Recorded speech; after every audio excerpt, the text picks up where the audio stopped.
മഴ കുട മഴ വന്നാൽ പോപ്പിക്കുട. മഴക്കാലം എന്ന് പറഞ്ഞു കഴിഞ്ഞാൽ എല്ലാവർക്കും ഭയങ്കര നൊസ്റ്റാൾജി ഉള്ള ഒരു കാലമായിരിക്കും. സ്കൂള് തുറക്കുന്നു, മഴ, വെള്ളപ്പൊക്കം, അങ്ങനെ ഒരുപാട് ഓർമ്മകൾ ഉണ്ടാവും. അപ്പോൾ പല്ലിന് റിലേറ്റഡ് മഴക്കാലത്ത് എന്തെങ്കിലും പ്രത്യേകത ഉണ്ടോ എന്ന് ആലോചിച്ചിട്ടുണ്ടോ എപ്പോഴെങ്കിലും?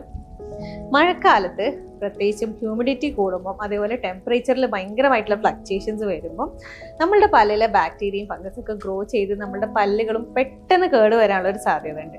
ഇങ്ങനെയുള്ളൊരു കാര്യം ശ്രദ്ധിച്ചിട്ടുണ്ടാവോ? ഉണ്ടാവില്ല അല്ലേ? മഴക്കാലത്ത് അതേപോലെ തന്നെ നമ്മൾ പ്രത്യേകിച്ച് ദാഹിക്കാത്ത കാരണം വെള്ളം കുടിക്കുന്നതും കുറവാകും. അപ്പോൾ അതുകൊണ്ട് തന്നെ നമ്മളെ വായിലുള്ള ഡെപ്പോസിറ്റുകളൊക്കെ വാഷ് ഓഫ് ചെയ്ത് പോകാനും സാധ്യത കുറവാണ്. അപ്പോൾ അതുകൊണ്ടും പല്ലുകൾ കൂടുതൽ കേടുവരാനും സാധ്യത ഉള്ള ഒരു കാലം കൂടിയാണ് മഴക്കാലം. അതേപോലെ നമ്മൾ ശ്രദ്ധിക്കേണ്ട മറ്റൊരു കാര്യം എന്താണെന്ന് വെച്ച് കഴിഞ്ഞാൽ ഓവർ തണുപ്പ് അല്ലെങ്കിൽ ചൂടൊക്കെ ഉള്ള ഫുഡുകൾ അവോയ്ഡ് ചെയ്യുക. കാരണം സെൻസിറ്റിവിറ്റി, ഭയങ്കര തണുപ്പ്, അതായത് ടെമ്പറേച്ചർ തണുപ്പുള്ള സമയത്തൊക്കെ നമുക്ക് പ്രത്യേകിച്ച് സെൻസിറ്റിവിറ്റിയും കൂടുതലുണ്ടാവും. അപ്പോൾ അതുകൊണ്ട് ഒരു ഡീസെൻസിറ്റൈസിങ് ഏജൻ്റ് ഉള്ള ടൂത്ത് പേസ്റ്റ് യൂസ് ചെയ്യാൻ വേണ്ടി ശ്രദ്ധിക്കുക.